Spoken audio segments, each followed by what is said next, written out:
السلام علیکم ورحمۃ اللہ وبرکاتہ۔ بخاری کی حدیث نمبر ہے 1206۔ نبی کریم صلی اللہ علیہ وسلم نے ارشاد فرمایا کہ بنی اسرائیل کی ایک عورت نے اپنے بیٹے کو پکارا۔ بنی اسرائیل کی ایک عورت نے اپنے بیٹے کو پکارا جس وقت ان کا جو بیٹا تھا وہ عبادت خانے میں یعنی نماز میں مشغول تھے۔ ماں نے پکارا، اے جریج۔ جریج یعنی بلاتے نا، اے جریج، اے مطلب علی ادھر آؤ، مطلب جو بھی نام ہوتا ہے جیسے پکارتے ہیں جریج، تو انہوں نے پکارا اے جریج جریج۔ پس وہ پیش میں پڑ گئے، وہ جو تھے مطلب سوچ وچار میں پڑنے گئے اور دل میں کہنے لگے کہ اے اللہ، اب میں ماں کو دیکھوں یا نماز کو؟ کیا سوچنے لگے؟ یعنی جب ظاہر سی بات ہے ہم نماز کی نیت باندھے میں کوئی ہمیں آواز لگا رہا ہے اور ماں جیسی ہستی، تو ہم سوچنے لگیں گے کہ اب نماز پڑھیں یا پھر مطلب ان کی بات سنیں۔ اب نماز بھی پڑھنی ضروری ہے کیونکہ فرض ہے، وہی والدین کی آواز پکار پہ بھی ہمیں جانا ضروری ہے۔ پھر ماں نے دوبارہ پکارا، اے جریج اے جریج۔ وہ اب بھی اسی سوچ میں تھا کہ اے اللہ، میری ماں اور میری نماز۔ ماں نے پھر پکارا، جریج جریج۔ وہ اب بھی سوچے جا رہے تھے۔ یہ تیسری مرتبہ تھا، یعنی ماں نے 3 مرتبہ پکارا، تو وہ یہی سوچ میں تھے کہ اے اللہ، میری ماں، یعنی میں اپنی ماں کے پاس جاؤں یا پھر نماز پڑھوں۔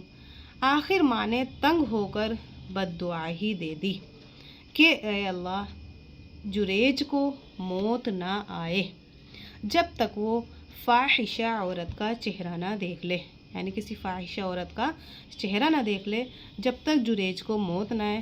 تو جریج کی عبادت گاہ کے قریب ایک بکریاں چرانے والی آیا کرتی تھی۔ کیا کہہ رہے ہیں؟ جریج کے جو جہاں وہ عبادت کرتے ہیں وہاں ایک بکری چرانے والی آیا کرتی تھی۔ اتفاق سے اس کے بچہ ہوا، یعنی بچہ پیدا ہوا۔ تو جریج کے لوگوں نے پوچھا کہ کس کا بچہ ہے، مطلب وہاں کے آس پاس کے لوگوں نے پوچھا کہ کس کا بچہ ہے، تو اس نے کہا کہ جریج کا، یعنی جو بکری چرانے والی عورت تھی اس کے بچہ ہوا۔ تو آس پاس کے لوگوں نے اس سے پوچھا کہ یہ کس کا بچہ ہے، لڑکی جو تھی وہ، تو اس نے کیا کہا کہ یہ جریج کا ہے۔ وہ ایک مرتبہ اپنی عبادت گاہ سے نکل کر میرے پاس رہا تھا۔ اس نے کیا الزام لگایا ان پر کہ وہ جو ہے ایک بار اپنے عبادت خانے سے نکل کر میرے پاس گیا تھا۔ جریج نے پوچھا، یہ عورت کون ہے جس نے مجھ پر تہمت لگائی ہے کہ اس کا بچہ مجھ سے ہے؟ انہوں نے کیا پوچھا کہ یہ جو مجھ پر تہمت لگا رہی کہ یہ میرا بچہ ہے، تو یہ عورت کون ہے؟ عورت بچے کو لے کر آئی تو انہوں نے پوچھا کہ یہ بچہ جو ہے کون ہے نا؟ انہوں نے پوچھا اس بچے سے، اللہ کا کرشمہ دیکھو کہ بچے سے ہی پوچھا کہ یہ آدمی کون ہے، یعنی تمہارا باپ کون ہے؟ تو بچہ بول پڑا کہ ایک بکری چرانے والا گڈریا میرا باپ ہے، ایک بکری چرانے والا گڈریا جو ہے میرا باپ ہے۔ یعنی بچے نے گواہی دی کہ یہ نہیں بلکہ ایک بکری چرانے والا گڈریا جو ہے وہ میرا باپ ہے۔ پتہ یہ چلا کہ ہمیں جو ہے ماں کی پکار پہ جانا تو چاہیے، لیکن اس میں جو بتایا گیا ہے مین بات ہمیں یہ سمجھ میں آئی ہے کہ پتہ نہیں کون سی قبولیت کی گھڑی ہو، تو ہمیں جو ہے اپنے الفاظ سے، جو زبان سے جو الفاظ نکالنے چاہیے وہ بھی ہمیں بڑے ہی سوچ سمجھ کر نکالنے چاہیے۔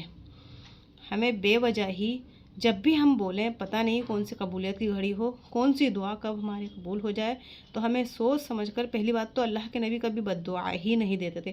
ان کے قوم کے لوگوں نے انہیں اتنا ستایا یہاں تک کہ اوجھڑیاں، گھروں کے کوڑے تک کے ان پر ڈال دیے جاتے تھے، لیکن اس کے باوجود اللہ کے نبی نے کبھی بھی اپنی امت کو بد دعا نہیں دی۔ جب اللہ کے نبی جیسی ہستی نے اتنی تکلیفیں برداشت کر لیں تو ہم تو ان کے قدموں کی دھول بھی نہیں ہیں، تو ہمیں بھی جہاں تک ہو سکے برداشت کرنا چاہیے، کیونکہ اللہ تبارک و تعالیٰ جب انسان خاموش ہو جاتا ہے تو اس کا جواب اللہ تعالیٰ کیسے نہ کیسے دیتے ہیں، تو ہمیں بد دعا کبھی بھی نہیں دینا چاہیے۔ بات بہت لمبی ہو رہی ہے، انشاءاللہ تعالیٰ واقعی سے زیادہ سے زیادہ نصیحت لینے کی کوشش کریں گے۔ اللہ تبارک و تعالیٰ ہم سب کو عمل کی توفیق عطا فرمائے۔ السلام علیکم ورحمۃ اللہ وبرکاتہ۔